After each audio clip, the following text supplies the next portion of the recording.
Түс Тәңірі жаратқан кереметтің ең кішісі екен. Ол үш түрлі болады. Алғашқысы шайтани түс. Бас аяғы жоқ, адамды мазалап, түсініксіз күйге түсіретін шым-шытырық түсініксіз түс.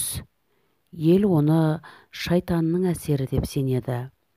Екіншісі періштелер көрсететін түс. Ол таң алдында көрінеді. Өте қысқа және ап-анық болады. Есіңнен шықпайды. Бұл түсті келешектегі жақсылық жамандық ишараттан белгі хабар деп ырымдайды. Үшіншісі қияли түс.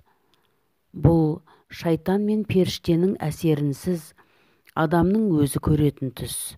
Мұны адам қатты шаршағанда немесе қатты ойланып, мазасызданғанда көреді екен. Түс сөзінің төркіні реңсіз дегенді білдіреді. Адам түсті жору арқылы оған рең түс береді. Дұрыс жорылмаса, түс өңінде құбылып кетеді. Ертеде бір малшы қазақтың жас келіншегі түс көрген екен. Түсінде екі көкжал арлан қасқыр екі омырауын жұлып жеп жатады. Түсінен шошып оянса, таң рауанда батып қалған екен. Орнынан тұрған жас келіншек байыз таппай, түсімді жорта қояйыншы деп, жақын маңдағы бір белдің астында отыратын, түс жоритын бір қарияның үйіне келеді. Қария мал өрістетіп үйінен шығып кеткен екен. Қарияның үйде қалған кемпірі жас келіншектен не бұйымтайың бар деп сұрайды. Келіншек көрген түсін жортқалы келгенін айтады. Кемпір қандай түс дейді? Келіншек түсін айтып береді. Кемпір: әттеген-ай, балам, жақсы түс көрмепсің. Сені екі қасқыр талап жейді екен деп жамандыққа жориды. Жас келіншектің үрейі ұшып кетеді. Үйіне қарай тұра жүгіреді.